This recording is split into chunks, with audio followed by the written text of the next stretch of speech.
Hello everyone and welcome to the Henchman's Memoirs. We are in the midst of our Dark Souls of Drakkenheim campaign here at the Hench House, and we are doing a special episode today. I wanted to talk about Drakkenheim is broke and how you can fix it in your Dungeons of Drakkenheim campaign. The big problem we ran into in our last session is the battle for St. Vitruvio's Cathedral, shown here. I haven't gotten on the Discord or on Reddit to see how everybody else is running this, but the way it's presented in the book to me is completely broken. And I had to basically start from scratch to try to run this scene. So the first problem is my band of knuckleheads. Oh, I forgot somebody. Can't leave out poor Thaddeus. So my band of knuckleheads have progressed far enough in the campaign that according to there's a little chart in here that shows what level you're supposed to be as the campaign progresses. And the battle for St. Vitruvio's Cathedral is listed as being, the characters should be about level 8 when they reach this part of the campaign. Okay, so my guys were adventuring in and around the city, and they leveled up to 8, and they came this way to take this on, right? And they did all this cool preparatory stuff, got everything ready, and basically they have two factions that they are working closely with at this point to actually attack the cathedral, right? They've got the Knights of the Silver Order, led by Thurgood Marshall, and they've got the Hooded Lanterns, led by Elias Drexel. And basically, the Silver Order really wants to take the cathedral and hold it as their new headquarters inside the city. And Elias Drexel and his people want to get to the catacombs underneath, where there might be records of somebody who might qualify as a new king, queen, emperor, empress, however you're doing it in your campaign, for their ultimate goal of reunifying all of the kingdom, right? So basically, the party works with these two guys to come up with a plan to attack the cathedral. Now, here's the problem. The guy who is the big boss of the battle for St. Vitruvio's Cathedral is the Lord of the Feast. Well, the Lord of the Feast is CR 15. Thurgood Marshall is CR 15. Elias Drexel is CR 15. But my knuckleheads are level 8. Okay? They cannot take on the Lord of the Feast with a reasonable expectation of survival at full power, right? So we immediately have a big problem. So I don't know how it played out in the campaign they did on YouTube and that you can go back and listen to as a podcast. I don't know how they played out this scene, but the suggestion in the book is particularly bad for two reasons. But that suggestion is that they lure out the Lord of the Feast, and maybe with the help of one of the faction leaders, they take this guy out. Well, there's two big problems with that. First of all, you've got a bunch of CR 15 people who are going to be fighting, and the party is going to be marginalized. They're going to be there to helping take care of a lieutenant or, chip away at a couple little hit points. But the stars of the show are obviously going to be these faction leaders. And it doesn't make any sense that the faction leaders would not participate in this fight. I managed to kind of sideline them in the battle for Temple Gate. But once we get to this battle, we're taking on the Lord of the Feast directly.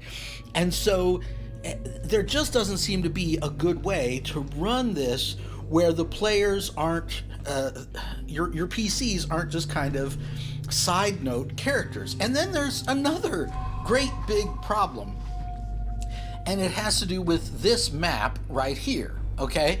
This map is reproduced as one of the battle maps for the Kickstarter that one of my players bought and that we're using for our campaign.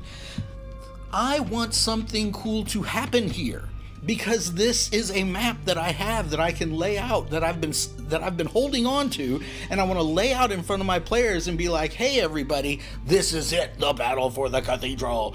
And they're like, well, yeah, maybe there's, like a knoll with like priest stats or something in here. But the battle against the Lord of the Feast isn't even supposed to take place in this map that I have from the Kickstarter. So that's not going to happen in my campaign. That's not how I run things. When I have a cool battle map for a situation, it's going to get used, and it's going to feature as a big part of this set piece battle. So let's talk about how I fixed the battle for St. Vitruvio's Cathedral.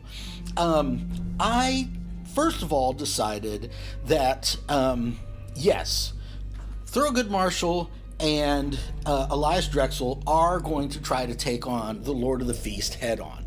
There was a little bit of negotiations before the fight took place, where basically all Thurgood Marshall cared about was getting control of the cathedral and relighting this pyre in the middle, right, that should clear out the haze and make it a holy place once again. That's all he cared about. He just wants to drive the Lord of the Feast off, as far as he's concerned.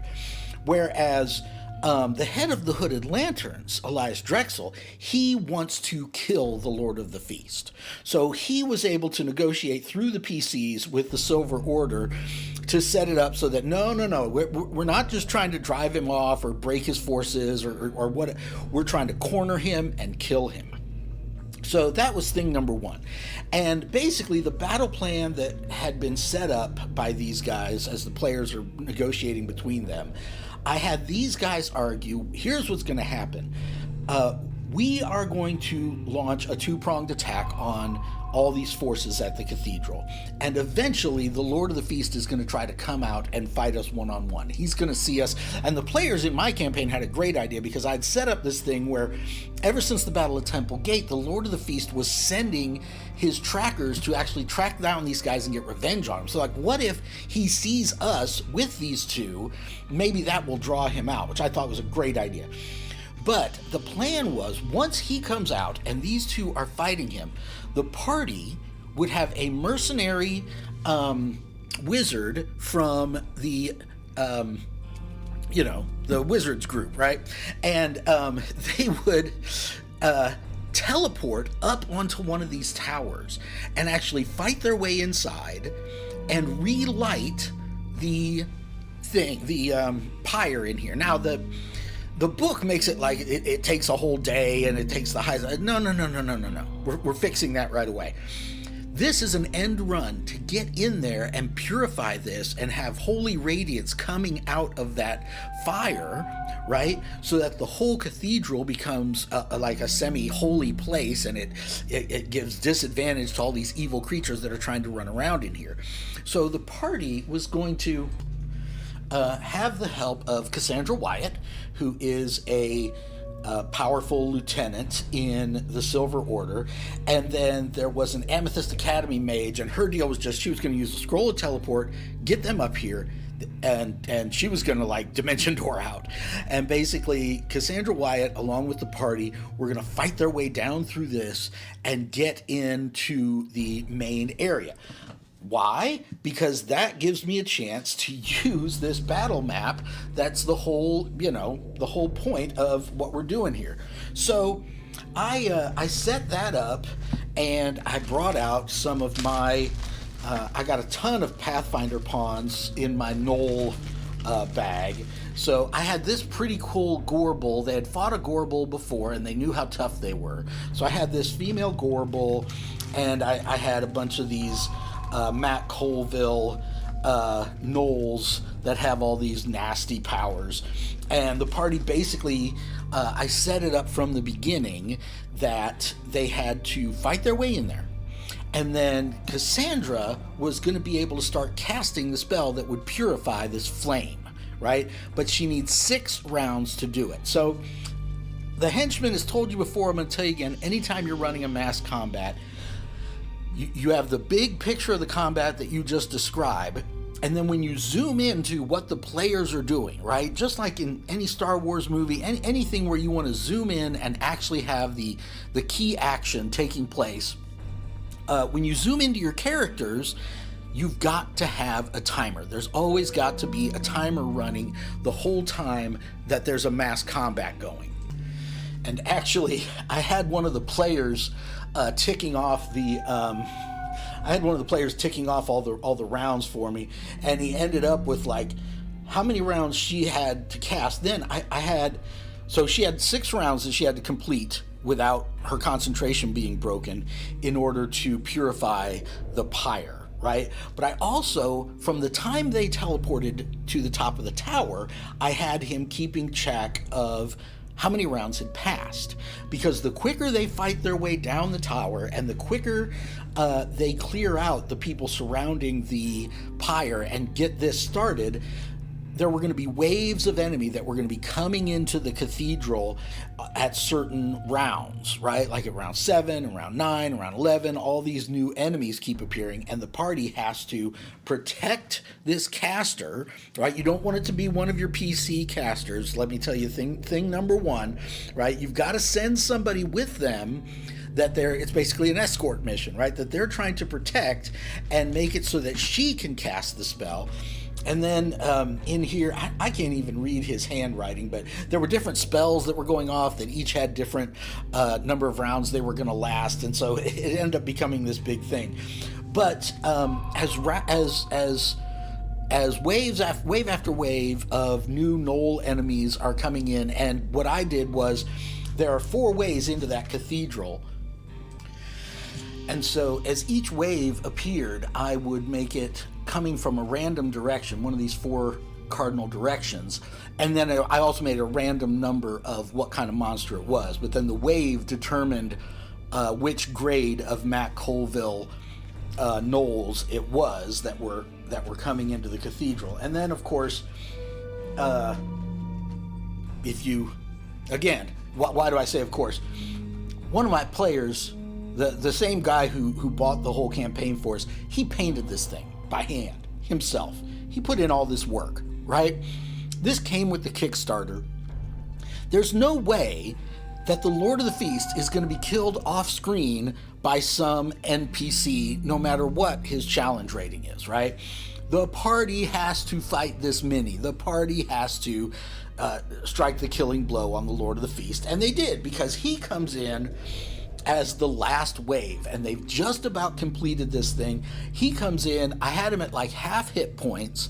He had already used his legendary resistances, but he had basically, they would later find out, he had killed Thurgood Marshall, and he had badly wounded Elias Drexel, and then when he realized what was happening back in the cathedral, he comes charging back in with a couple high-level Knolls, and the final confrontation went off. And I got to tell you, it was pretty good. I'm not good at balancing tier 2 5e combat, but this came off pretty good. I didn't fudge a thing. He did a lot of damage with his bow. But old Pietro was able to do the thing where he catches the arrow and throws it back at him, and we had a good fight, and we got to use the battle map, we got to use this mini, and I kept the party as the most important central thing. So that's just a few tips if any of you guys are getting ready to run that part of the campaign. I feel like it definitely should not be run by the book. If you agree, give us a like, give us a subscribe, and maybe mention in the comments how you've run it, and we'll catch you next time on the Henchman's Memoirs.